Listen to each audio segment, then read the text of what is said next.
नमो नमः सर्वेभ्यः। सज्जन संस्कृतम पटल पर आपका स्वागत है। आज हम इस वीडियो में चर्चा करेंगे सीबीएसई बोर्ड के 10वीं कक्षा के मिड टर्म एग्ज़ाम के पेपर के बारे में। यहाँ एक मॉडल पेपर प्रस्तुत किया गया है और उसको हम सॉल्व करेंगे। उसी के माध्यम से हम समझेंगे कि कौन कौन से प्रश्न आ सकते हैं, कौन कौन से प्रश्न करने के लिए क्या क्या ट्रिक अपनाई जा सकती है और किस विधि से हम 100% अंक प्राप्त कर सकते हैं। 10वीं कक्षा के विद्यार्थी इस वीडियो को अंत तक अवश्य देखें। यदि आप अध्यापक हैं तो अपने छात्रों तक इस वीडियो को शेयर करें। यदि आप छात्र हैं तो अपने मित्रों तक इस वीडियो को अवश्य शेयर करें। ये आपके सामने प्रस्तुत है 10वीं कक्षा का अभ्यास प्रश्न पत्र।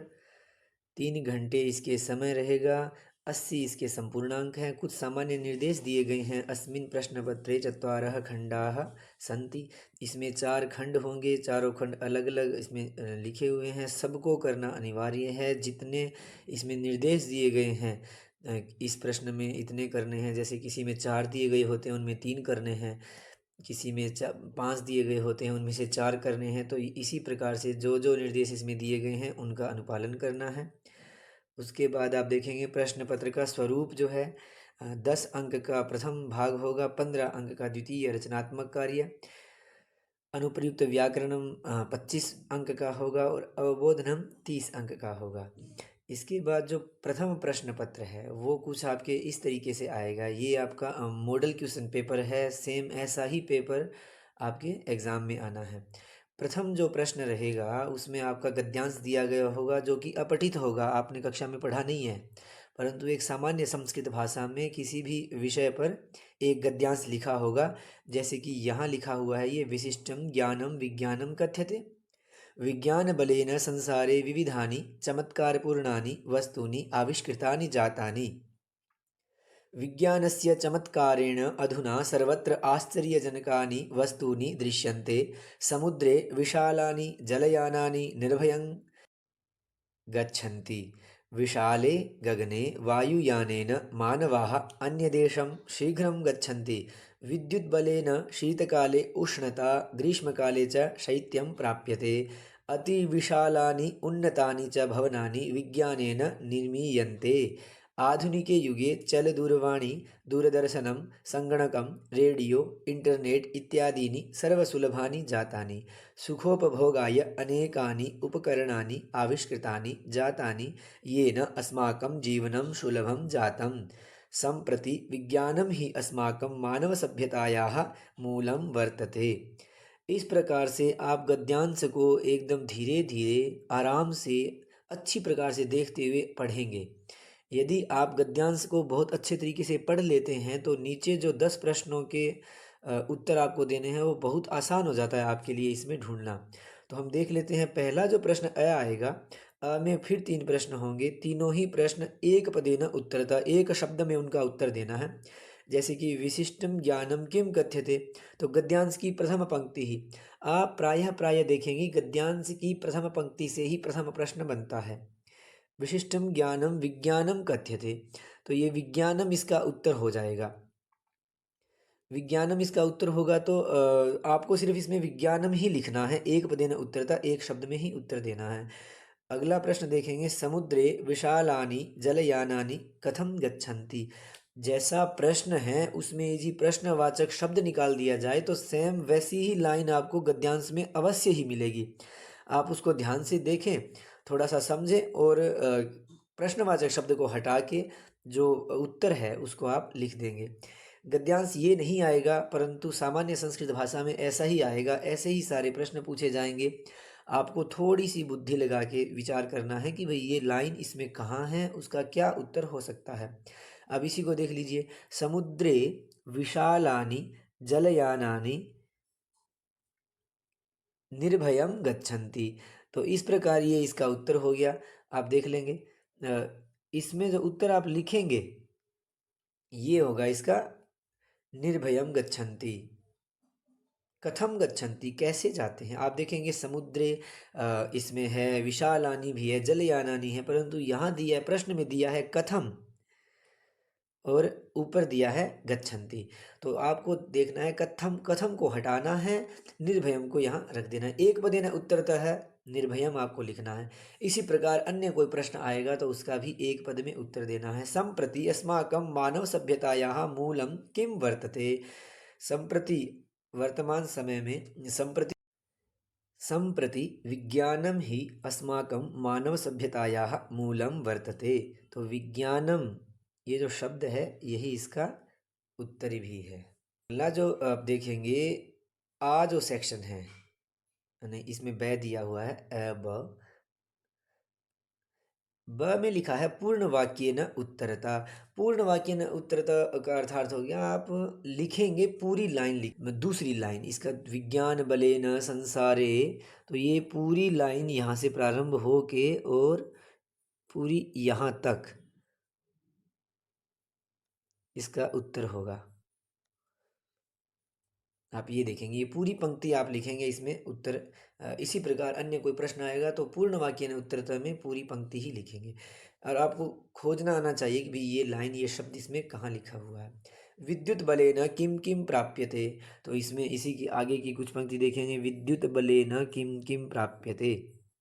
विद्युत बलेन शीतकाले उष्णता और ग्रीष्मकाले शैत्यम प्राप्यते। गर्मी में तो ठंड प्राप्त करेंगे और सर्दी में गर्मी प्राप्त कर सकते हैं विद्युत बलेन, विद्युत के प्रभाव से। आधुनिके युगे कानि सर्वसुलभानि जातानि।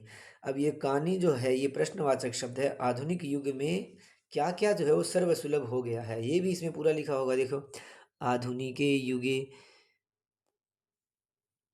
इतनी चीज़ें जो है वो इसमें लिखा है। आधुनिके युगे चलदूरवाणी दूरदर्शनम संगणकम रेडियो इंटरनेट इत्यादि सर्वसुलभानि जातानि। ये इसका उत्तर हो गया। पूरी पंक्ति में इसका उत्तर देंगे। इस प्रकार यदि आप थोड़ा सा ध्यान करके उत्तर देते हैं तो प्रथम और द्वितीय के 6 नंबर का ये प्रश्न आता है। छहों के छहों प्रश्न नंबर आप प्राप्त कर सकते हैं। इससे अगला जो प्रश्न आएगा ये ई अस्य अनुच्छेदस्य कृते उपयुक्तम शीर्षकम संस्कृतेन लिखता। आप अनुच्छेद को पढ़िए, इसको पढ़ के जो आपको लग रहा है कि ये इस बारे में बात करता है वही एक शब्द में, 2 शब्दों में इसका उत्तर दे दीजिए, वही उसका शीर्षक होगा। शीर्षक आप इससे रिलेटेड होना चाहिए, वो गलत नहीं होगा, इसका 1 नंबर आपको अवश्य प्राप्त होगा। ये जो ई है यथा निर्देशम उत्तरता, ये व्याकरण भाग, इसी 10 नंबर में 4 नंबर के व्याकरण पूछी जाती, 3 नंबर की व्याकरण पूछी जाती है। इसको आप देखेंगे। विशिष्टम ज्ञानम विज्ञानम कथ्यते अत्र किम क्रियापदम। तो क्रिया जो है वाक्य के प्रायः अंतिम भाग में ही आती है। अंतिम शब्द क्रिया होती है। कथ्यते, तो इसमें कथ्यते क्रिया हो गई है। विशालानि जलयानानि अनयोः विशेष्य पदम किम। विशेषण और विशेष्य का जो भी प्रश्न आएगा उसमें 2 शब्द दिए गए होंगे, जैसे यहाँ दिए गए हैं विशालानि जलयानानि। इसी प्रकार प्रश्न ऊपर वाले प्रश्न में भी बन सकता था विशिष्टम ज्ञानम, यहाँ भी विशेषण विशेष्य पूछा जा सकता है। ये आप बच्चों ध्यान रखें, विशेषण प्रथम जो शब्द होता है वो विशेषण होता है, दूसरा शब्द विशेष्य होता है। ये इसका सामान्य नियम है। आप इसी बात को ध्यान में रखते हुए उत्तर दें। तो यहाँ विशेष्य पूछ रहे हैं तो जलयानानि यहाँ पे विशेष्य होगा, और विशेषण अगर पूछते तो प्रथम शब्द विशालानि यहाँ पे विशेषण होता। दुर्लभम इति पदस्य किम विलोम पदम गद्यांशे प्रयुक्तम। सामान्यतः तो आप ऑप्शन देख लें नीचे, सुलभम सुकरम सरलम। आप विचार करेंगे तो समझ में आएगा कि सुलभम ही इसका विलोम शब्द है। दुर्लभ माने जो चीज़ कठिनता से प्राप्त हो, सुलभ माने जो आसानी से प्राप्त हो जाए। और यदि आपको ज़्यादा समझ में नहीं आ रहा है तो गद्यांश में भी ढूंढ सकते हैं, परंतु ये बड़े सामान्य प्रश्न आता है। ये न अस्माकं जीवनम सुलभम जातम, जिसके द्वारा हमारा जीवन सुलभ हो गया है। अस्मिन् वाक्ये अस्माकम इति सर्वनाम पदम कस्मै प्रयुक्तम। ये जो सर्वनाम अस्माकम जो आया है हमारा, ये किसके लिए आया है। विद्युत बल आया, विद्युत बल के लिए। मानवेभ्य मानवों के लिए। विज्ञान आया, विज्ञान के लिए। ये चतुर्थी विभक्ति का प्रयोग यहाँ हो रखा है, आपने पढ़ा भी होगा। तो मानवेभ्य हमारे लिए, हम मानवों के लिए ये प्रयोग हुआ है, ये इसका उत्तर हो गया। इस प्रकार से प्यारे बच्चों ये गद्यांश वाला प्रश्न 10 नंबर का आता है। आप इस गद्यांश को बहुत ध्यानपूर्वक पढ़ें। इसके आ ई चारों ही जो भाग हैं इसके चारों के उत्तर अलग अलग बड़े स्पष्ट लिखें। जितना सुंदर आपका लेखन होगा उतने ही अच्छे आपको अंक प्राप्त होने के चांस हो जाते हैं, क्योंकि अध्यापक जो कॉपी चेक करते हैं वो आप राइटिंग यदि सुंदर होगी लिखी होगी तो प्रसन्न मन से चेक होगा। और यदि बहुत आपने काट छाट कर रखी है, बहुत ज़्यादा खराब राइटिंग में लिख रखा है, तो फिर वो सामान्य बात है कि आप अंक कटने के चांसेस बढ़ जाते हैं। इसमें आपको ध्यान ये रखना है, प्रथम जो जो प्रश्न आएगा एक पदेन उत्तरता, उसमें एक पद में उत्तर देना है। उत्तर आपके ऊपर लिखित गद्यांश में ही प्राप्त होंगे। आ जो होगा पूर्ण वाक्य में उत्तरता, पूरे वाक्य में उत्तर देना है।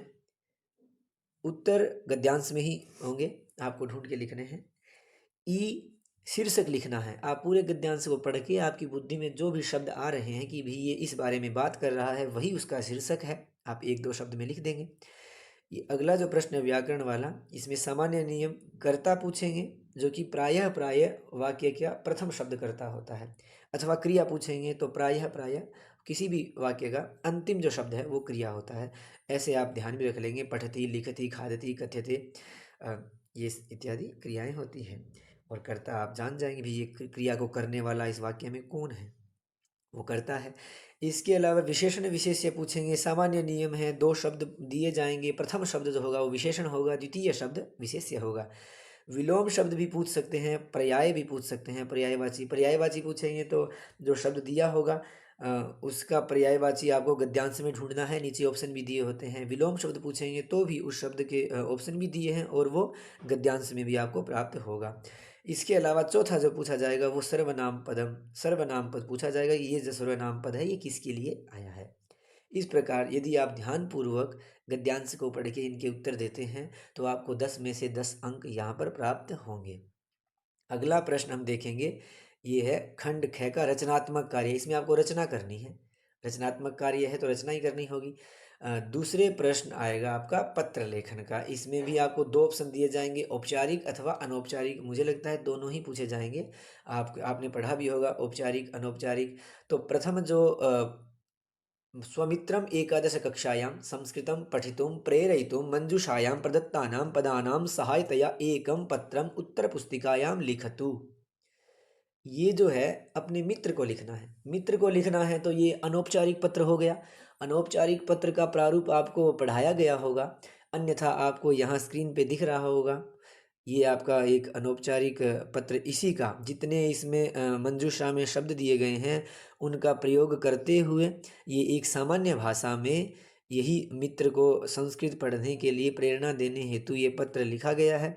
इसको आप ध्यान से पढ़ लेंगे, प्रारूप को अच्छे से समझ लेंगे कि कौन सा भाग, अलग अलग भाग, हर भाग के ऊपर वाले भाग के, बीच वाले के, नीचे वाले के, सबके अलग अलग अंक होते हैं। सबको व्यवस्थित करके आप लिखेंगे, सुंदर लेखन में लिखेंगे तो इसमें आपको पूरे 5 में से 5 अंक प्राप्त होंगे।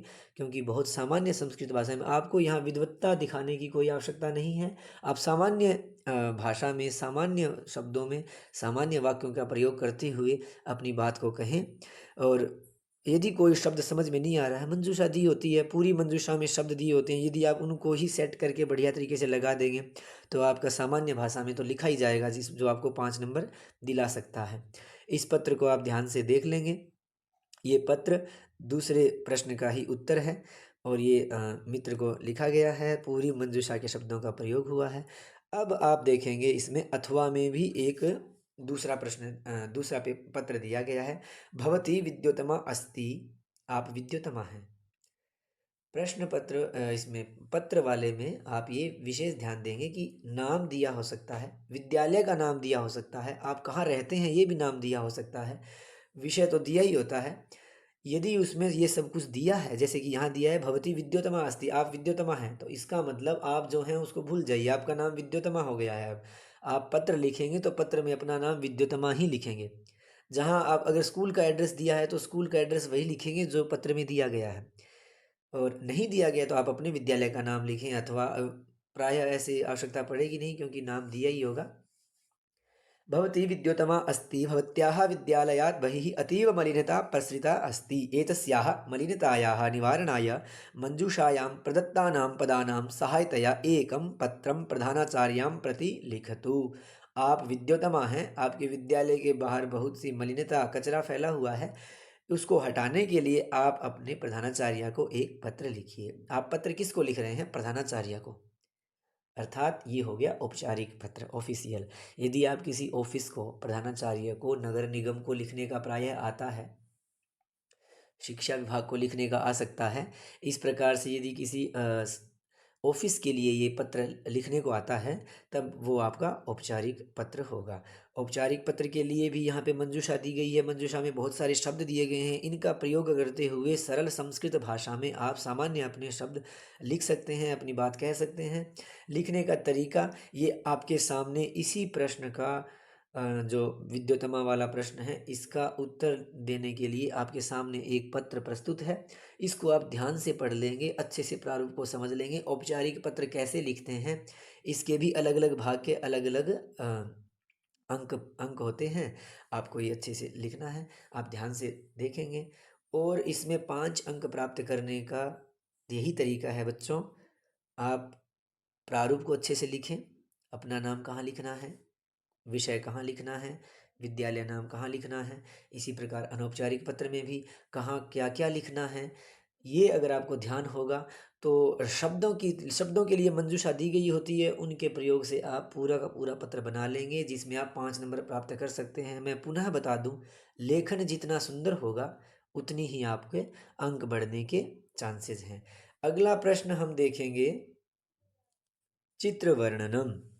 तीसरा प्रश्न आपके आएगा चित्र वर्णन का। इसके अथवा में एक अनुच्छेद लिखना होता है। सामान्य प्रायः विद्यार्थियों को चित्र लेखन अध्यापकों द्वारा बहुत अच्छे से बता दिया जाता है, तो आप यही 5 नंबर में करते हैं। यहाँ पर एक चित्र दिया गया है जिसमें एक कक्षा का स्वरूप है, अध्यापिका पढ़ा रही है, बालक मुस्कुराते हुए पढ़ रहे हैं, पुस्तकें रखी हुई है, वातायन भी इसमें है। आप सामान्य जो अध्यापकों द्वारा बतलाया जाता है उस विधि से, चित्रे अस्ति चित्रे संति वाली विधि अपनाकर आप सामान्य सरल भाषा में संस्कृत में वाक्य रचना कर सकते हैं, चित्र वर्णन कर सकते हैं। अथवा यदि आपकी थोड़ी समझ है तो आप मंजूषा में बहुत सारे शब्द दिए गए होते हैं, उनकी सहायता से भी आप पत्र लिखें। सामान्य संस्कृत में यदि आप देखा जाए तो चित्रे अस्ति, चित्रे इदम अस्ति, चित्रे इदम अस्ति, इस प्रकार से आप बहुत सारे वाक्य बना सकते हैं। यदि आपको किसी भी चीज़ का जो चित्र में है परंतु आपको संस्कृत नहीं पता है, तो आप मंजूषा को देखेंगे, उसमें अवश्य ही उस शब्द एक शब्द दिया गया होगा जो उसको बतला रहा होगा। यहाँ पर आप देखेंगे 10 वाक्य मैंने बना दिए हैं चित्र वर्णन के। 5 वाक्य वो हैं जो पूरी मंजूषा के शब्दों का प्रयोग करते हुए बने हुए हैं, जो थोड़े लेवल इनका थोड़ा सा हाई हो जाता है। यदि आप बिल्कुल सामान्य बालक हैं तो नीचे आप देखेंगे चित्रे अस्ति चित्रे संति करके मैंने 5 वाक्य बना दिए हैं। जो विधि हम सामान्य हैं बच्चों को बतलाते हैं, उसी विधि से आप चित्र वर्णन करेंगे। आपको यहाँ भी विद्वत्ता दिखलाने की आवश्यकता नहीं है, आपको 5 अंक प्राप्त करने हैं। इसके लिए आपके 5 वाक्य सही होने चाहिए, चाहे वो कितने भी सरल हो, चाहे वो कितने ही छोटे हों। आप इसी प्रकार से चित्र वर्णन करेंगे। इसके बाद आप देखेंगे इसी का अथवा में दिया गया है अनुच्छेद लेखनम। अनुच्छेद लेखन का एक विषय दिया जाएगा, जैसे यहाँ दिया है देशस्य सैनिकाः, इसी प्रकार स्वच्छता दिया जा सकता है, इसी प्रकार आपके संस्कृत भाषा दिया जा सकता है, भारतीय संस्कृति दिया जा सकता है, कोई भी विषय हो सकता है। उस विषय के ऊपर आपको 5 वाक्य लिखने हैं। 5 वाक्य लिखने के लिए आपको फिर यहाँ मंजूषा दी गई है, उस मंजूषा का प्रयोग करते हुए आप चाहें तो चित्र वर्णन करें अथवा चाहें एक करें, दोनों नहीं करने हैं, एक ही करना है। अगर आप पूरी कॉपी में दो दो दो दो हर जगह कर देते हैं तो फिर जो कॉपी चेक करने वाले हैं उनकी बुद्धि पे थोड़ा सा नेगेटिव प्रभाव पड़ता है, तो आप उसको देख लें। अथवा में जहाँ दिया गया है वहाँ आपको एक ही करना है, दोनों नहीं करने हैं। और सामान्य बालक आप सब जानते हैं चित्र वर्णन करना ही उचित समझते हैं। अगला जो प्रश्न है, संस्कृत भाषया अनुद्य, ये है संस्कृत भाषा में अनुवाद करना। तो ये आप ये देखेंगे, इसको संस्कृत भाषा में 5 वाक्य आते हैं, पांचों वाक्य हिंदी में भी आते हैं, इंग्लिश में भी आते हैं। आपको इनको संस्कृत में अनुवाद करना है। संस्कृत में अनुवाद करना आपको बतलाया जा चुका है, बहुत बार बतलाया गया होगा कि कैसे आप प्रथम पुरुष, मध्यम पुरुष, उत्तम पुरुष आदि का प्रयोग करते हुए वर्तमान काल, भविष्य काल, प्रश्नवाचक चिन्ह का भी आप ध्यान देंगे कि किस प्रकार से ये प्रयोग होते हैं। यहाँ पे दिया गया है, मैं गुरुकुल में रहता हूँ। इन पाँचों के ही आपकी स्क्रीन पे संस्कृत में अनुवाद किए हुए भी वाक्य हैं, आप इनको देख लेंगे। आपके ये पाँचों वाक्य तो बिल्कुल नहीं आने, परंतु सामान्य भाषा में इसी प्रकार के और वाक्य आने हैं, तो उनको आप परिवर्तन करना सीख लें। यदि आपको किसी भी संस्कृत शब्द हिंदी में आया है, आपको संस्कृत उसका अर्थ ध्यान है या उसका पर्यायवाची ध्यान है, उसका प्रयोग करेंगे, विभक्ति का विशेष ध्यान रखेंगे। यदि आपको फिर भी किसी हिंदी शब्द का, इंग्लिश वाले शब्द का संस्कृत में क्या कहते हैं बिल्कुल नहीं पता है, विचार करने पर आ ही नहीं रहा है बुद्धि में, तो फिर आप ध्यान दें बेटा, आप जो लिखा है इंग्लिश या हिंदी में, उसी शब्द का प्रयोग आप अपने संस्कृत वाक्य में भी कर सकते हैं। उसमें यही होगा कि कुछ अंक कटेंगे, परंतु आपको 5 में से कुछ ना कुछ तो अवश्य ही प्राप्त होगा। सामान्यतः आप प्रयास करें कि सामान्य संस्कृत भाषा में, बहुत सामान्य भाषा में जो लिखा है, मैं गुरुकुल में रहता हूँ, तो ये मैं आ गया, अहम आ गया, पता चल गया ये उत्तम पुरुष का एक वचन है। रहता हूँ तो या निवसति, निवसतः, निवसन्ति, आपको धातु रूप ध्यान है, तो अहम के लिए निवसामि, अहम निवसामि ये बन गया। आप सबसे पहले क्रिया और कर्ता का ट्रांसलेट करें। ये करने के बाद जो मध्य में जितना भी गुरुकुल में या कहीं भी लिखा होता है, जो भी, उसका आप अनुवाद करें। गुरुकुल में, तो गुरुकुल शब्द सामान्यतः ये भी देखा जाता है कि जो हिंदी के वाक्य होते हैं उनमें संस्कृत निष्ठ शब्दों का ही प्रयोग होता है। गुरुकुल में, गुरुकुल शब्द अकारांत पुल्लिंग शब्द है। गुरुकुले, मैं गुरुकुल में रहता हूँ। अहम निवसामि, अहम कुत्र निवसामि, अहम गुरुकुले निवसामि। ये सामान्य संस्कृत भाषा में इसका अनुवाद हो गया। इसी प्रकार अन्य का अनुवाद भी आप देख लेंगे। आपको विशेष ध्यान ये रखना है कि आप सरल भाषा का प्रयोग करें और प्रयास करें कि संस्कृत निष्ठ शब्दों का ही प्रयोग करें। अगर आप फिर भी नहीं जान पा रहे हैं, तो आप 5 में से कुछ अंक तो प्राप्त यहाँ पर कर ही लेंगे। अगला जो खंड शुरू हो गया, खंड गए अनुप्रयुक्त व्याकरणम, ये सारे व्याकरण के हैं जो आपके सिलेबस में लगे हुए हैं। और ये जितने भी उदाहरण आते हैं, ये आपकी पुस्तक पाठों में से ही आते हैं। जैसे कि आप यहाँ देख लेंगे, प्रथम जो प्रश्न है ये संधि का है। यदि यही प्रश्न पत्र का प्रारूप रहता है, तो इसमें आपको एक लाभ इस बार नया जोड़ दिया गया है कि इसमें आप देखेंगे 4 ऊपर प्रश्न है, 4 नीचे प्रश्न है, और ये अथवा में है। आप दोनों में से कोई एक करें, कोई भी। ये इससे पहले नहीं होता था। इससे पहले 5 संस्कृत संधि के उदाहरण आते थे, उनमें से आपको 4 करने होते थे। इस बार भी मुझे लगता है 5 ही आएंगे, परंतु ये संस्कृत का मॉडल पेपर दिया है, अगर ऐसा ही आता है तो आपको 8 मिलेंगे, जिनमें से 4 करने हैं। इनके आपको नास्ति उद्यम समो सदुपयोगः, नास्ति उद्यम समः, यहाँ देखेंगे आप, आपको अध्यापकों द्वारा बार बार बतलाया जाता है, ये जो प्लस का निशान है, इसके इधर पर पूर्व साइड और पर भाग दोनों के अंदर आपको देख लेना है कौन कौन से अक्षर है, उसी के हिसाब से आपको संधि के नियम आपको। और ये ध्यान रखें बेटा, पाठ्यक्रम सिलेबस आपको याद होगा तो 50% काम तो आपका वहीं हो जाता है कि आपको सिलेबस ध्यान है। यदि आपको सिलेबस ध्यान रहेगा तो आपको याद आ जाएगा कि ओ यण संधि लगी है, सबसे पहले ही यण संधि लगी है, तो ये यण संधि का ही उदाहरण है। उसी प्रकार सदुपयोग है, देखेंगे आप तो एक सदुपयोग है, ये आपको बॉक्स में साइड में मंजूषा में लिखे हुए हैं इनके उत्तर। नास्ति उद्यम समो, नास्त्युद्यम समो, सदुपयोग, सत् प्लस उपयोग, व्याघ्रोपि, व्याघ्रो प्लस अपि, ये सारे संधि आपने पढ़ी होगी, इनके उत्तर दिए गए हैं। और संधि के उत्तर लिखने से पहले आप इस चित्र को ध्यानपूर्वक देख लें। इसमें पूरा संधि का आपको दिया गया है कि किस प्रकार क्या नियम लगता है।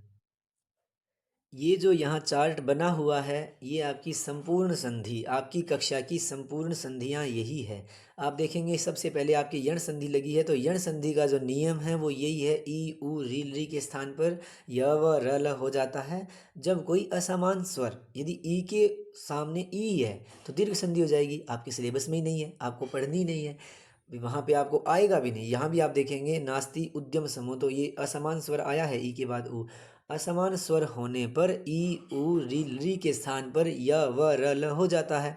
उसी प्रकार आप देखेंगे अयादि संधि लगी है, तो देखेंगे आप स्वर ये जो है ना कंटिन्यू चल रहे हैं, ई उ रील री हो गए। अब ए ऐ ओ औ इनके स्थान पे अय आय अब आव हो जाते हैं। कब? फिर आप देख लेंगे पूर्व रूप संधि लगी है। पूर्व रूप संधि बड़ी ही सामान्य है जिसमें अवग्रह लगा हो। आपके सिलेबस में पूर्व रूप संधि लगी है जिसमें अवग्रह लगेगा। अवग्रह जिसमें लगा हो वो पूर्व रूप संधि है, उसमें आपको अवग्रह की जगह अ कर देना है, और ये सामान्य नियम है बस। और यदि अवग्रह संधि करनी हो, जैसे आर्यो प्लस अपी लिखा आएगा, तो इसमें आपको अ के स्थान पे अवग्रह लिख के उनको जोड़ के लिख देना है। इसके बाद आप व्यंजन संधि में देखेंगे, व्यंजन संधि में सिर्फ आपकी एक जस्त्व संधि लगी है। उसका सामान्य सा नियम है ये ही है कि, और ये आपके सिलेबस में भी आप पढ़ेंगे तो दिया है, वर्गस्य प्रथम वर्णस्य स्थाने तृतीय वर्णः। क च ट त प इन पांचों वर्णों के स्थान पे इन्हीं वर्गों के तृतीय अक्षर हो जाएंगे, जैसे कि ग ज ड द ब, ये हो जाएंगे। अगर ये नहीं किए हो तो आप देख लेंगे, जैसे कि आपके प्रयोग आए हैं, हम देखेंगे। इस चित्र को बहुत ध्यान से देख लें, इसको नोट कर लें, यही यही नियम आपके संधि में काम आएगा। अगर आप इतना सा ध्यान कर लेते हैं तो पूरा ये जो 4 नंबर का प्रश्न आएगा ये आपके 4 में से 4 प्राप्त कर पाएंगे। अब हम इन प्रश्नों को देख लें एक बार, और दोबारा से आप ध्यान से देख लो क्या वो नियम यहाँ लागू होते हैं। नास्ति उद्यम समो या नास्ति उद्यम समो, ई के स्थान पे यह हो गया है। सदुपयोग लिखा था तो ये द के स्थान पे संधि विच्छेद करेंगे तो द के स्थान पे पुनः प्रथम वर्ण त हो जाएगा। व्याघ्रो अपि, ये देखिए यहाँ अवग्रह लिखा गया है तो आप यहाँ देखेंगे व्याघ्रो प्लस अपि कर देंगे। इस प्रकार से ये आप नीचे वाले कर लेंगे। अब हम अनुप्रयुक्त व्याकरण के अगले प्रश्न पे चलते हैं। ये छठा प्रश्न समास का आएगा, 4 नंबर का आएगा। इसमें बढ़िया बात है कि आपको ऑप्शन दिए गए होंगे। पाषाणी सभ्यतायाम लता तरु गुल्माः पिष्टाः भवन्ति। अब ये लता तरु गुल्माः, ये 3 शब्द दिए गए हैं। आपने द्वंद्व समास में पढ़ा होगा कि द्वंद्व समास में आपकी 2 3 4 शब्द दिए गए होंगे, जो अलग अलग साथ दिए गए होंगे तो अलग अलग करके लिखना है। तो लताश्च तरवश्च गुल्माश्च, क इसका उत्तर हो जाएगा। इसमें हर शब्द में क लगा है, आप बिना उसके भी कार्य कर सकते हैं कि लता लताः तरवः गुल्माश्च, ये भी इसका उत्तर हो सकता है। अगला देखेंगे, कुत्सित वस्तु मिश्रितम भक्ष्यम। ये एक विशेष ध्यान देंगे, ये जितने भी प्रश्न आते हैं ये आपके पाठों से ही आएंगे, तो आप पाठों को अच्छे से पढ़ के ही जाएं। कुत्सित वस्तु मिश्रितम भक्ष्यम समलम धरातलम समलम मलेन सहितम समलम, ये आपको अवयवी भाव समास में आपको पढ़ाया गया है। बलिवर्धाभ्याम क्षेत्र कर्षणम कुर्वन् आसीत्, क्षेत्रस्य कर्षणम, ये इसका उत्तर होगा। इसी प्रकार आप अन्य भी देखेंगे, सामान्य आपकी पुस्तक से ही पंक्तियाँ आएगी, आप उनको देख लेंगे, थोड़ा सा विचार करने पर आपका उत्तर, क्योंकि इसमें ऑप्शन दिए गए हैं तो उत्तर खोजना बहुत आसान हो जाता है। थोड़ी सी बुद्धि लगा के आप अवश्य करें ताकि 4 में से 4 नंबर आए। पश्चात व्रजंती, ये आपको अव्ययी भाव समास जब पढ़ाया जाता है तब आपको बताया जाता है 6 तो अवयव लगे हैं, उन 6 अवयवों का क्या क्या अर्थ हो सकता है, क्या क्या अर्थ होता है वो आपको बतलाया जाता है। तो अनु जो उपसर्ग लगा है उसमें अव्ययी भाव समास में अनु अवयव लगा है, वो होगा अनुव्रजंती। 7वां प्रश्न आता है प्रकृति प्रत्यय अलग करने का और जोड़ने का, संयोज्य विभाज्य च उचितम उत्तरम विकल्पेभ्यः चुनितः। सबसे बड़ी बात बढ़िया ये है कि इसमें विकल्प आते हैं, विकल्प में से आपको चयन करना है। दृश प्लस त, ये प्रश्न दिया गया है। दृश की जगह धातु कोई भी हो सकती है परंतु त प्रत्यय अवश्य आएगा क्योंकि सिलेबस में यही लगा हुआ है। तक तवतु अनियर्तव्यत, और 2 स्त्रीलिंग प्रत्यय लगे हैं टाप और जी। ये आप अपने स्क्रीन पे देख पा रहे हैं कि प्रत्ययों के लिए सामान्य सा एक चार्ट बना दिया गया है। अगर आपको इसको पहचानना अच्छे से आता है तो आप अवश्य मान के चलिए कि प्रत्यय के जो प्रश्न है वो 4 नंबर के आते हैं, आप चारों के चारों नंबर प्राप्त कर पाएंगे। इस चार्ट को आप अच्छे से समझें, कौन से प्रत्यय में क्या शेष रहता है और किस प्रकार इसका नियम से उदाहरण बनते हैं, ये आपको पहचान करनी आनी चाहिए। फिर आप कोई भी प्रश्न प्रत्यय का आएगा आपसे गलत नहीं हो पाएगा। जैसे आप देखेंगे पहला प्रश्न, दृश प्लस में त लिखा है, त प्रत्यय से त शेष रहता है अथवा ता शेष रहता है। यहाँ दृष्टा दर्शित वान बना है जो कि वान और मान ये तवतु में शेष रहता है, अभी हमने तालिका में देखा है। दृष्टा चपेटया प्रहरंती दृष्टया, ये स्त्रीलिंग में आया है इसलिए दृष्टा हो गया है। दृश प्लस में था, दृष्टा इसका सही आंसर है, यही आप चयन कर लेंगे। अगला जो प्रश्न है वह अध्यापिका। पाठम पाठयति, अध्यापिका में कौन सा है? अध्यापिका, अध्यापक शब्द से अध्यापिका शब्द बना है स्त्रीलिंग में, तो इसमें टाप अथवा गीप होना है। ये देखिए, आप पहले डाप दिया गया है पहले में, परंतु डाप तो आपके सिलेबस में ही नहीं है। ये आपको ऑप्शन हटाने आने चाहिए। अगर आप ऑप्शन हटाना सीख गए कि ये भी नहीं है, ये भी नहीं है, तो सही उत्तर तक आप पहुंच ही जाएंगे। टाप नहीं है, इका बिल्कुल प्रत्यय, अपने सिलेबस में प्रत्यय ही नहीं है ये तो। अब एक ही ऑप्शन बचता है, टाप प्रत्यय हमारे ऑप्शन में है, तो अध्यापक प्लस में टाप, ये बन गया अध्यापिका। अगला देखेंगे, ललित लताना माला रमणीया। पहला ऑप्शन क्या है? इसमें आ नाम का प्रत्यय लिखा है, जो कि कोई प्रत्यय अपने में नहीं है। अलम लिखा है, कोई प्रत्यय नहीं लिखा। अनियर लगा है, तो रम धातु में अनियर प्रत्यय करने पर रमणीय शब्द बनता है, परंतु यहाँ माला रमणीया स्त्रीलिंग में है, तो वो रमणीया बन गया। स्त्रीलिंग में अनिया बन जाता है और पुल्लिंग में अनिया बनता है, तो पठनीय, पठनीया, रमणीय, रमणीय इत्यादि। माला रमणीया पुनः वही आ गया है, परंतु आप नीचे ऑप्शन में प्रत्यय देखेंगे तो समझ में आएगा कि दो बार ये रमणीय क्यों आया है। रम रम प्लस में णीया, ऐसा कोई प्रत्यय नहीं है सिलेबस में। रमणी प्लस में या, ऐसा भी कोई प्रत्यय नहीं है। रमणीय प्लस टाप, रमणीय शब्द में यदि टाप प्रत्यय करेंगे तो आपका बन जाता है रमणीय। अगला प्रश्न फिर से देखेंगे आप, वाच्यानुसारम उचित पदैः रिक्त स्थानानि पूरयित्वा अधोलिखितं संवादं विकल्पेन पूरयता। इसमें आपको ये एक संवाद है प्रियंका और रोहित के बीच में। ये तीन प्रश्न, एक दो तीन, तीन ही प्रश्न दिए गए हैं, क्योंकि मुझे लगता है चार प्रश्न आएंगे, उनमें से तीन करने होते हैं, 3 नंबर के आते हैं ये। प्रियंका कहती है, रोहित रिक्त स्थान है किम पठसी। अब आप सबसे पहले क्रिया को देखेंगे, पठसी, पठसी क्रिया है तो सिंपल सी बात है, त्वम आएगा। अहम के साथ पठामी आता, त्वया अगर होता तो पठ्यते आता। पठसी अर्थात त्वम पठसी। रोहित त्वम किम त्वम पठसी, ये इसका उत्तर हो जाएगा। अगला देखेंगे, फिर रोहित कहता है, मया संस्कृतस्य पुस्तकम। यहाँ तो क्रिया दी नहीं गई है, तो क्रिया आपको लिखनी है, मया संस्कृतस्य पुस्तकम। पठ्यते पठामी पठसी, पठसी नहीं आ सकता क्योंकि पठसी त्वम के साथ आता है, यहाँ मया है मेरे द्वारा। पठामी अगर आता, अहम होता तो पठामी आता, परंतु यहाँ जो वाक्य है वो कर्मवाच्य में है। कर्मवाच्य में जो कर्ता है वो तृतीया का होता है, जो कि है यहाँ पे मया, और जो धातु है वो पठ्यते लिख्यते इस प्रकार से बन जाती है। तो यहाँ मया संस्कृतस्य पुस्तकम पठ्यते। वाच्य परिवर्तन का यदि आपने अच्छे से अध्ययन किया है तो आप इसको बहुत ही आसानी से कर पाएंगे। प्रियंका उत्तमम तव रिक्त स्थानम शुद्धम वर्तते, शुद्धम वर्तते, तो श्लोकोच्चारणम, तुम्हारा श्लोकोच्चारण शुद्ध है, ये तो सामान्य सा ही है, इसको आप कर देंगे। इसी प्रकार से आप 8वां प्रश्न करेंगे जो 3 नंबर का हो। अगला प्रश्न जो है वो है समय का। समय में यहाँ 5:30 दिए गए हैं, 5:30, सार्ध पंचवादने, फिर 7:45 दिए गए हैं। जो ये 45 दिए होते हैं, इसमें हमें बड़ा कन्फ्यूज़न होता है। दिए हैं 7:45, तो हम 45 से समझ जाते हैं पाद होना, और 7 से हम ले लेते हैं सप्तवादने, जो कि इसका गै ऑप्शन है, परंतु 7:45 का मतलब 7:45 होता है। 7:45 का मतलब पाद होना अष्टवादने। ये विशेष ध्यान दें इसमें 45 वाले में, अन्यथा आप तो और तो सारे सार्ध के, सपाद के, सार्ध के कर ही लेंगे। 9:15, 9:15 का मतलब हो गया सपाद नववादने, और अगला भी 9:15 दिया गया है। ये शायद गलती से टाइप हुआ होगा, दो समय एक जैसे नहीं आएंगे, अलग आएंगे। एक सामान्य समय होगा, अष्टवादने, नववादने, दशवादने इत्यादि, आप उसको भी देख लें। ये इसका सपाद नववादने है ही। समय वाले में तो बहुत आसान आता ही है, आपको सबको बहुत ध्यान से पता है कि इसमें क्या है। अगला जो प्रश्न आता है वो आता है अवयव का। अवयव लिखे, अवयव बहुत सारे लगे हुए हैं आपके सिलेबस में, 3 नंबर का आएगा। 4 प्रश्न आएंगे, 4 में से 3 करने हैं। ऊपर लिखा होगा केवलम प्रश्नत्रयम। श्वः कदा यदि अवकाशः भविष्यति, क्रिया को आप पहले देखेंगे, क्रिया है भविष्यति। अगले में देखेंगे त्वम पठिष्यति, दोनों में ही भविष्य कालार्थ क्रिया है। तो क्या दोनों में हम क्या इसमें कैसे खोजेंगे? तो एक में आप देखेंगे प्रश्नवाचक चिन्ह लगा हुआ है, प्रश्नवाचक चिन्ह लगा है तो शब्द भी प्रश्नवाचक आएगा।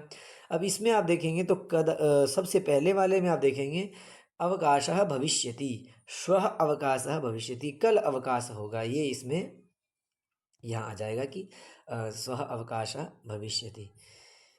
इसके बाद त्वम रिक्त स्थान पठिष्यति, इसमें प्रश्नवाचक शब्द है, त्वम कदा पठिष्यसि, ये तो इस क्रम से आ रहे हैं। यदि त्वं मां मुक्त्वा यासि तदा वेलाप्य वेला स्यात्, ये इसमें यदि आ जाएगा।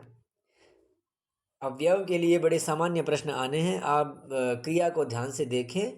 उसके बाद यदि प्रश्नवाचक चिन्ह लगा हो तो प्रश्नवाचक शब्द आएगा, भविष्यार्थक क्रिया दी गई हो तो श्वः का प्रयोग होगा।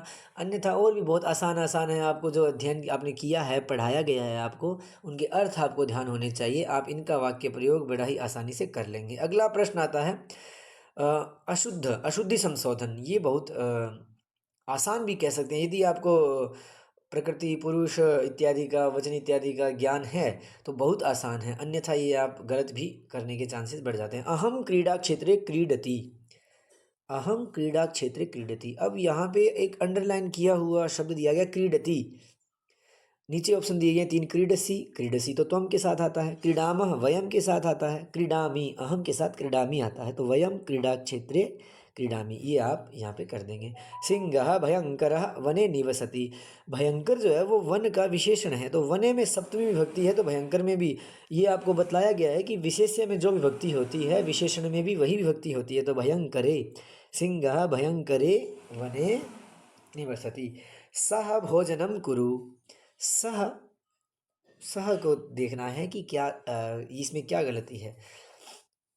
कुरु जो है वो लोट लकार के मध्यम पुरुष का एक वचन में बनता है, सह प्रथम पुरुष का एक वचन में आता है, जो कि बिल्कुल मेल ही नहीं खा रहा है। तो रामः, रामः भी प्रथम पुरुष के एक वचन में आता है, नहीं होगा। अहम उत्तम पुरुष के एक वचन में आता है, ये भी नहीं होगा। त्वम जो है वो मध्यम पुरुष के एक वचन में आता है, जो कि कुरु के साथ सही बैठता है। त्वम भोजनम कुरु, तुम भोजन करो।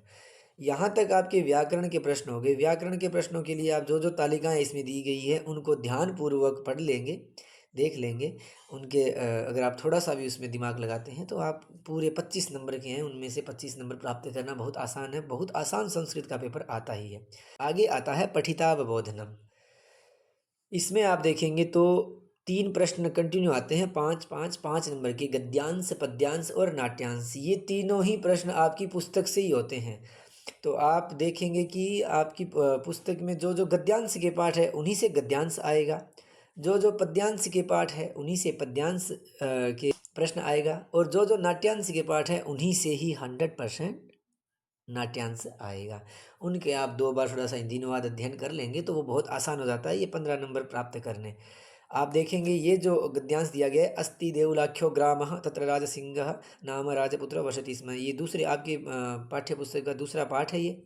इसमें जो प्रश्न पूछे गए हैं, ग्रामस्य नाम किम अस्ति, तो इसमें पहली पंक्ति मैंने आपको पहले ही बताया था कि किसी भी गद्यांश की प्रथम पंक्ति ही उसका प्रथम प्रश्न का उत्तर भी होती है, प्रायः। ग्रामस्य नाम किम अस्ति, तो अस्ति देवलाख्यो ग्रामः, देउल जो है ये इसका गांव का नाम है। बुद्धिमती पुत्रद्वयोपेता कुत्र चलिता, तो इसमें भी आप देखेंगे बुद्धिमती पुत्रद्वयोपेता पितृगृहं प्रति चलिता, पिता के घर की ओर चली, ये इसका उत्तर हो जाएगा। पूरी पंक्ति वही है, गद्यांश आपको बार बार बताया भी जाता है कैसे सोल्व करना है। राजपुत्रस्य नाम किम अस्ति, तो ये तत्र राजसिंह नाम राजपुत्र वसति स्म, राजसिंह नाम का राजपुत्र रहता था, ये आपको पढ़ाया भी गया है। और आप एक बार फिर आप इसे पढ़ लेंगे क्योंकि गद्यांश के पाठों में से ही गद्यांश आना है। राजपुत्रस्य नाम किम अस्ति राजसिंह अस्ति, ये एक पद में देने से अब जो प्रश्न आते हैं वो पूर्ण वाक्य में आते हैं। सा पुत्रौ चपेटया प्रहृत्य किम जगाद, आप इसको देख लेंगे, ये पूरी पंक्ति इसमें मिलेगी। सा व्याघ्रम आगच्छन्तं दृष्ट्वा धाश्चर्यात् पुत्रौ चपेटया प्रहृत्य जगाद, क्या जगाद है, क्या कहा उसने, तो ये अगली पंक्ति है, कथम एकैकसो वाली पंक्ति है, ये इसका उत्तर होगी। परंतु आपको ये उत्तर पूरी पंक्ति में देना है क्योंकि पूर्ण वाक्य न उत्तर में है। राजपुत्रः कुत्र वसति स्म, ये जो प्रश्न है इसकी पंक्ति आपको डायरेक्ट इसमें नहीं मिलेगी क्योंकि पहली पंक्ति देखो, अस्ति देवलाख्यो ग्रामः तत्र, एक देउल नाम का गांव था, तत्र वहाँ पर राजसिंह नाम राजपुत्र वसति स्म, वहाँ पर राजसिंह नाम का एक राजपुत्र रहता था। तो राजपुत्र कुत्र वसति स्म, देवलाख्ये ग्रामे, ये इसका नाम हो जाएगा गांव का। बुद्धिमती कुत्र व्याघ्रम ददर्श, बुद्धिमती ने कहाँ पर बाघ को देखा, तो ये इसकी मार्गे गहन कानने सा एकम व्याघ्रम ददर्श, ये पंक्ति इसका उत्तर हो जाएगी। इसी प्रकार कोई भी गद्यांश आएगा, सारे के सारे उत्तर आपको उसी में मिल जाने हैं। अगला जो फिर वही पहले प्रश्न की तरह ही यहाँ भी व्याकरण के प्रश्न हैं। वसति स्म इत्यस्याः क्रियायाः कर्तृपदम किम अस्ति। वसति स्म ये एक क्रिया है, इस क्रिया के कर्तृपद क्या है, इस क्रिया को करने वाला कर्ता कौन है, ये आप इसमें विचार करेंगे। वसति स्म कहाँ आया है, शुरू से पढ़ना शुरू कर दें आप। अस्ति देवलाख्यो ग्रामः तत्र राजसिंह नाम राजपुत्रः वसति स्म। आ गया, निवास करता था। कौन निवास करता था? राजपुत्र, राजसिंह नाम राजपुत्र। अब इसके दो आंसर आप कर सकते हैं, राजपुत्र भी कर सकते हैं, राजसिंह भी कर सकते हैं, दोनों ही इसके उत्तर बनते हैं, क्योंकि राजपुत्र निवास करता था, नाम क्या था? राजसिंह था। मार्गे गहन कानने अनयोः पदयोः विशेषणम किम। यहाँ पर वो जो नियम था, वो जो प्राय संभावनाएं जिसकी मैंने बतलाई थी, यहाँ पर वो लागू नहीं होता है, क्योंकि यहाँ पे विशेषण देखो, मार्गे, मार्गे गहन कानने, इन दोनों शब्दों में जो विशेषण हैं वो गहन कानने हैं। गहन, गहरे कानन वाले मार्ग में, कानन अर्थात जंगल, एक ऐसा रास्ता था जिसके जो बहुत ही गहरे जंगल से होकर निकलता था। तो गहन काननी विशेषण है, मार्ग यहाँ पे विशेष्य है। अगला जो प्रश्न आप देखेंगे, इसमें आप विशेष बात देखेंगे कि ये मॉडल पेपर में जो दिया हुआ है, आपके पेपर में आएगा नहीं आएगा ये तो पेपर ही बताएगा। देखिए इसमें आपको जो तीसरा प्रश्न है, इसके दो ऑप्शन अथवा में भी दिए गए हैं, दो और, जो कि ये पहली बार ही मैं देख रहा हूँ, इससे पहले ऐसा नहीं होता था। तीन दिए जाते थे, उनमें से दो करने होते थे। इसमें अथवा में भी दिए गए, वने इत्यस्य पदस्य कः पर्याय अत्र आगतः। तो वन इस शब्द के लिए पर्यायवाची शब्द क्या आया है? कानने आया है। केनापि आवश्यक कार्येण तस्य भार्या बुद्धिमती पितृगृहं प्रति चलिता, अत्र तस्य इति सर्वनामपदं कस्मै प्रयुक्तम्। ये जो तस्य भार्या, उसकी भार्या, तस्य शब्द किसके लिए आया है? तो राजसिंहस्य कृते आया है ये, तो राजसिंहाया, ये इसका उत्तर जाएगी। राजसिंह के लिए तस्य जो है सर्वनाम पद आया है।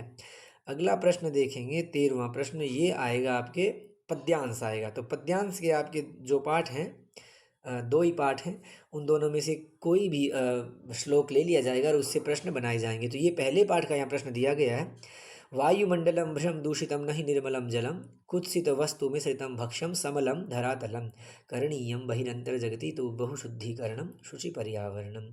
शुचि पर्यावरण पाठ से ये पद्य आया है। नीचे प्रश्न दिए गए हैं, किम भृशम दूषितम अस्ति।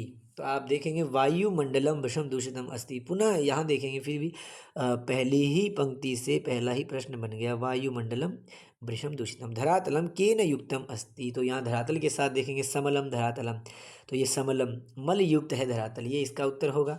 भक्ष्यम कीदृशम अस्ति, भक्ष्य कैसा है? तो कुत्सित वस्तु मिश्रितम भक्ष्यम, भक्ष्य जो है वो कुत्सित वस्तु मिश्रित है। ये एक पद में उत्तर देने हैं। इसी प्रकार का पद्य आएंगे, उनमें से आपको उत्तर खोजना है, जो कि अगर आपका पद्य को हिंदी अनुवाद आपको आता है तो आप बहुत आसानी से आंसर खोज सकते हैं। कीदृशम जलम नास्ति, पहली पंक्ति देखिए, वायुमंडलम भृशम दूषितम न ही निर्मलम जलम, निर्मल जल नहीं है। कैसा जल नहीं है? निर्मल जल नहीं है। इसका उत्तर पूरी लाइन में उत्तर देंगे, नहीं निर्मलम जलम। अस्माभिः किम करणीयम अस्ति। तो करणीयम बहिरंतर जगति तु बहुशुद्धिकरणम, ये पूरी पंक्ति इसका उत्तर है। आप इसको इस प्रकार जैसी लिखी है वैसी भी लिख सकते हैं, अथवा जो प्रश्न पूछा है, अस्माभिः किम करणीयम, अस्माभिः बहिरंतर जगति बहुशुद्धिकरणम करणीयम, इस प्रकार भी उत्तर लिख सकते हैं। ये पंक्ति लिख देंगे तो भी आपको पूरे अंक मिलेंगे। अत्यधिकम इत्यस्य पर्याय पदम श्लोका चित्वा लिखता। अत्यधिक इस शब्द के लिए पर्यायवाची क्या आया है? बहु। बहु जो शब्द है उसका अर्थ होता है बहुत ज़्यादा, अत्यधिक का भी होता है बहुत ज़्यादा, तो बहु जो शब्द वो इसका पर्यायवाची शब्द आया है। अगला प्रश्न फिर आपको व्याकरण के प्रश्न हैं, और 4 प्रश्न दिए गए हैं, ऊपर 2 अथवा के बाद 2 ही करने हैं आपको। निर्मलम जलम अनयोः पदयोः विशेषणम किम, यहाँ वो नियम लागू होता है, विशेषण हमेशा पहला शब्द ही होता है, तो निर्मल जो है वो विशेषण है और जलम यहाँ पे विशेष्य है। निर्मलम इत्यस्य पदस्य किम विलोम पदम अत्र प्रयुक्तम। पूरे आप पुनः पद्यांश को एक बार देखेंगे। निर्मलम शब्द के लिए यहाँ पे विलोम शब्द क्या आया है? तो निर्मल का विलोम शब्द आया है समलम। ये कर देंगे संसारम इत्यस्य पदस्य कः पर्याय अत्र आगतः। संसार के लिए यहाँ क्या पर्यायवाची आया है, तो अंतर जगती, जगती शब्द है, जगत शब्द का मतलब संसार ही होता है, तो आप जगत इसका आंसर कर देंगे। इसी प्रकार करणीयम बहिरंतर जगती तू बहुशुद्धिकरणम, यहाँ क्रियापदम प्रयुक्तम। किम, क्या क्रियापद है यहाँ पे, करणीयम बहिरंतर जगती, करणीयम, करणीयम जो है करना चाहिए, क्या करना चाहिए, बहिर अंतर जगती, बाहर और अंदर के संसार में हमें शुद्धिकरण करना चाहिए। तो क्रिया क्या है, करना चाहिए, करणीयम यहाँ पे क्रिया है। इसके बाद हम अगला प्रश्न देखेंगे तो वो नाट्यांश का आएगा। नाटक आपके पाठ में शायद एक ही है, शिशु लालनम पाठ से ही 100% आपका एक नाट्यांश आएगा, जो कि यहाँ दिया हुआ ये राम लवः राम विदुष का ये पूरा प्रसंग लिखा है इसमें। आप नीचे प्रश्न पढ़ेंगे और उत्तर देंगे। किम नामधेयो भवतोर गुरु, तो इसमें सेम ऐसी कैसी लाइन आपको कहीं ना कहीं दिख जाएगी। किम नामधेयो भवतोर गुरु, ये प्रश्न आपको दिखेगा सबसे अंतिम, देखिए सबसे अंतिम वाला डायलॉग लव का है, उसके ऊपर राम, राम का जो डायलॉग है वो है अहो उदात्त रम्य समुदाचार किम नाम धेयो भवतोर गुरु। तो ये आप देखेंगे, इस प्रश्न का उत्तर लिखते लव उत्तर देते हैं ननु भगवान वाल्मीकि। आपकी गुरु का क्या नाम है, तो हमारे गुरु का नाम वाल्मीकि, ये इसका उत्तर, ननु भगवान वाल्मीकि, ये इसका उत्तर है। लव कुशयो वंशस्य कह करता, ये इसका प्रथम पंक्ति में आप पढ़ेंगे, राम का डायलॉग है। राम पूछते हैं कि आपके वंश के कर्ता कौन है, तो लव फिर बोलते हैं भगवान सहस्र दीधिति, अर्थात भगवान सूर्य हमारे वंश के कर्ता है, मतलब हम सूर्यवंशी हैं। यमलयो बालकयो किम नाम धेयम, जुड़वा बालकों का नाम क्या था, तो लव कुश था, ये तो सामान्य सा प्रश्न है। अगला देखेंगे आप, पूर्ण वाक्य न उत्तरतः राम सौंदर्यावलोक जनितेन कौतूहलेन किम पृच्छति, ये इसमें आप देखेंगे ये राम कहता एषः भवतो सौंदर्यावलोक जनितेन कौतूहलेन पृच्छामि, तो क्षत्रिय कुल पितामहयोः सूर्यचंद्रयोः को वा भवतोर्वंशस्य कर्ता, ये जो पूरी पंक्ति है ये इसका उत्तर है, आप लिख देंगे, यही पूछा है। ये प्रश्न कहता है राम ने कुतूहलवश क्या पूछा, तो ये आप पूछा था कि आपके वंश के कर्ता कौन है। किम द्वयोरप्येकमेव प्रतिवचनम अस्य उत्तरम लवः किम प्रयच्छति, किम, ये जो पंक्ति है इसका उत्तर लव ने क्या दिया, तो ये जो विदूषक ने पूछा है किम द्वयोरप्येकमेव प्रतिवचनम, तो लव का उत्तर आता है भ्रातरो आवाम सौदर्यो, हम दोनों जो भाई हैं वो जुड़वा भाई हैं। अहो उदात्त रम्य समुदाचारः इति कह कथयति, ये पंक्ति किसने कही है, कह कथयति, किसने कही है अहो उदात्त रम्य समुदाचार, तो आप देखेंगे राम ने, राम का ये डायलॉग है अहो उदात्त रम्य समुदाचार, तो इसका उत्तर राम हो जाएगा। आगे फिर आप देखेंगे ये व्याकरण के शब्द दिए गए प्रश्न, आर्यस्य वंदनायाम लव इत्यात्मानं श्रावयामि वाक्यस्मिन् किम क्रियापदम, आर्य की वंदना में युक्त मैं लव खुद को सुनता हूँ, श्रावयामी सुनता हूँ, तो क्रियापदम क्या है, सुनता हूँ, श्रावयामी यहाँ पे क्रिया है। संप्रति युज्यते किम नामधेयम वाक्यस्मिन् अव्यय पदम किम, तो अव्यय जब आपने पढ़े होंगे तो आपने पढ़ा होगा संप्रति एक अव्यय है, संप्रति सांप्रतम इत्यादि।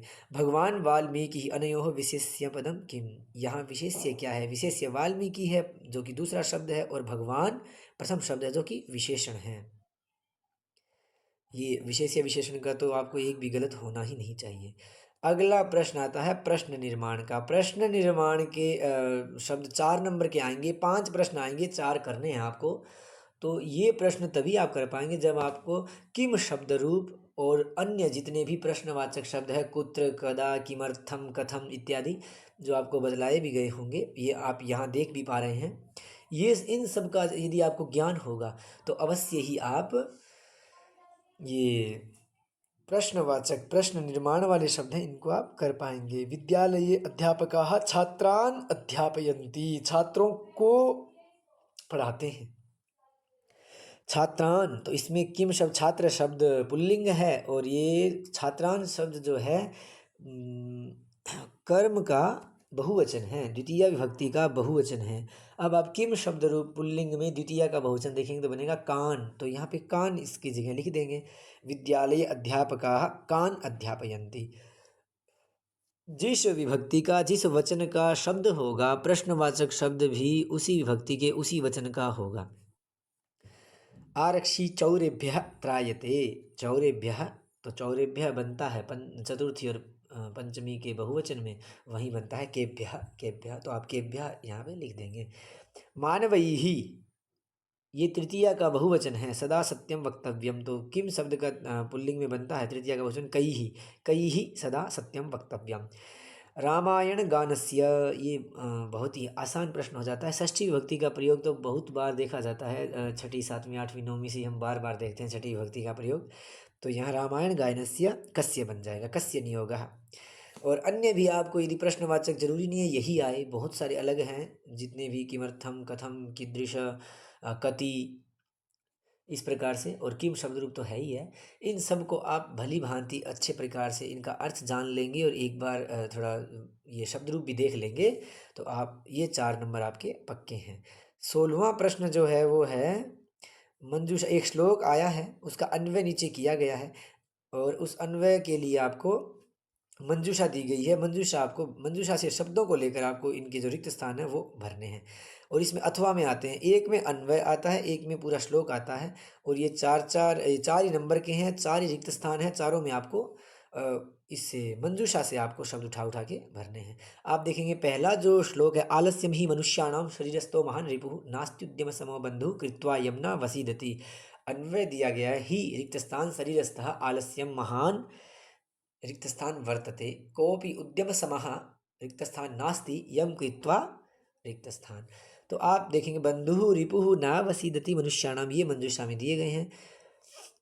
ही बंधु यहाँ आप लगा के भी देख सकते हैं, और जिसमें आपको सबसे बड़ी बात 4 ऑप्शन है, 4 ही शब्द हैं, जहाँ आपको जिसकी सेट हो जाए, जो बच जाएगा वो अपने आप उसका हो जाएगा। जैसे मान लेते हैं पहले रिक्त स्थान में क्या आएगा हमें नहीं पता, परंतु आगे पढ़ के देखो, शरीरस्थ आलस्यम महान रिपु, ये श्लोक से हमें ज्ञात हो जाता है कि महान रिपु है, तो रिपु जो शब्द है वो यहाँ पर आ जाएगा।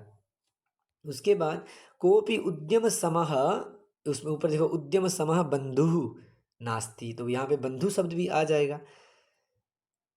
इसके बाद यम कृत्वा यमना वसीदति, श्लोक भी हमें याद है तो इस श्लोक से आ जाएगा, यहाँ ना वसीदति आ जाएगा। अब हम देख पाएंगे कि ऐसे करते करते जो बचेगा वो पहले में आ जाएगा, ही मनुष्याणाम शरीरस्था, ये आप प्रथम रिक्त स्थान में भर देंगे। इस प्रकार आप देखेंगे तो अन्वय करना, आपको इसके रिक्त स्थान भरना आप आसानी से भर सकते हैं। बहुत आसान इसमें श्लोक आते हैं। दूसरा जो है वो मृगा मृगैः संगम अनुव्रजन्ति गावश्च गोभिस्तुरगास्तुरंगैः, ये श्लोक आया है। ये श्लोक जो का तो नीचे दिया गया है रिक्त स्थानों के साथ, आपको रिक्त स्थान 4 ऑप्शन दिए गए हैं, इन 4 ऑप्शन को आगे आगे भरना है। देखो मृगाः मृगैः, श्लोक से ही ज्ञात हो रहा है मैं, मृगा मृगैः, गावः गोभिः, तुरगाः तुरंगैः, मूर्खाः मूर्खैः, सुधियः सुधिभिः संगम अनुप्रजन्ति। ये बहुत ही आसान प्रश्न आ गया है, हो सकता है इतना आसान ना भी आए आपके पेपर में, फिर भी आपको जितने भी श्लोक आपके पाठ में आए हैं, जो श्लोकों वाला पाठ है उसमें आए हैं, तो वो श्लोक आप एक बार उनको अच्छे से, उनका अन्वय और उनका अर्थ अच्छे से लगा लें, तो आपको ये 4 नंबर आपको एकदम फ्री में ही यहाँ प्राप्त होते हैं। 17वां प्रश्न, जो कि पूरे 18 प्रश्न आपके टोटल आने हैं, 18 में से जो हम लोग कॉपी चेक करते हैं, हमें ध्यान है कि जितने गलतियाँ 17वें में होती है उतनी गलतियाँ अन्य किसी भी प्रश्न में नहीं होती। सबसे कठिन विद्यार्थियों के लिए यही हो जाता है, परंतु ये सबसे सरल भी हो सकता है। आपको ये जान लेना चाहिए कि 17वां प्रश्न आपकी पाठ्यपुस्तक से ही आता है। 17वां प्रश्न आपके गद्यांश, अधिकतम चांस है कि आपके गद्यांश पाठ से ही आए, अथवा नाट्यांश से भी आता है।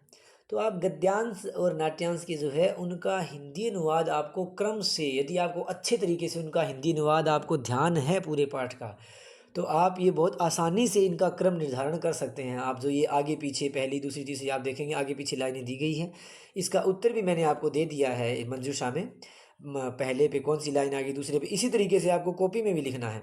कई बच्चे क्या करते हैं 1 2 3 4 5 6 7 8 लिख देते हैं, आगे 1 2 3 4 जो भी संख्या होती है वो लिख देते हैं। थोड़ी बहुत आपको उत्तर व्यवस्थित लिखना चाहिए, ताकि कॉपी चेक करने वाले आपको अच्छे तरीके से अच्छे मन से आपको नंबर दे। ये तभी संभव है 17वां प्रश्न आप सही कर पाएंगे जब आपको आपके गद्यांश और नाट्यांश पाठों का हिंदी अनुवाद बहुत अच्छे तरीके से ध्यान हो। यदि आप उनका हिंदी अनुवाद नहीं जानते हैं, पंक्तियों का अर्थ नहीं लगा पाएंगे, तो 17वां प्रश्न वाकई में आपके लिए कठिन होता ही है। 18वां प्रश्न बहुत आसान है, कुछ विशेष है ही नहीं इसमें। पर्यायवाची, किसी में पर्याय पूछेंगे, किसी में विलोम पूछेंगे। आप देखेंगे, दुर्वहम अत्र जीवितम जातम प्रकृतिरेव शरणम, ये पंक्ति है। अधोलिखित वाक्येषु रेखांकित पदानाम प्रसंगानुकूलम उचितार्थम चिनुता, ये इनका अर्थ बताना है। दुर्वहम का क्या अर्थ है? दुर्वहम अत्र, आप पहला ही पाठ की पहली पंक्ति है ये। कठिनम अत्र जीवनम कठिनम जातम, तो आप इसका उत्तर कठिनम हो जाएगा। ये आगे प्रत्यक्षम एवं मया सात्मपुत्रावे के केशो माम अत्तुम कलहाय मानो। अत्तुम जो ये अत्तुम शब्द का अर्थ होता है खादितुम, यहाँ लिखा है भक्षयितुम, ठीक है, भक्षयितुम। कृषकः तम वृषभम तोदनेन उद्यमानः अवर्तत, तो इसमें आप देखेंगे 3 ऑप्शन है।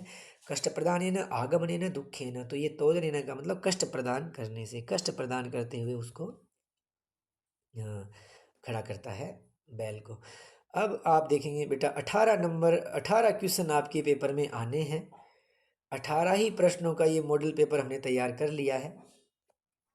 अब आपको इसको अच्छे से समझना है, अच्छे से अभ्यास करना है। आपको अपने आने वाली परीक्षा के लिए बहुत बहुत शुभकामनाएं। वीडियो को अंत तक देखने के लिए बहुत बहुत धन्यवाद। आगे ऐसे ही वीडियो और प्राप्त करने के लिए आप इस चैनल को सब्सक्राइब अवश्य करें।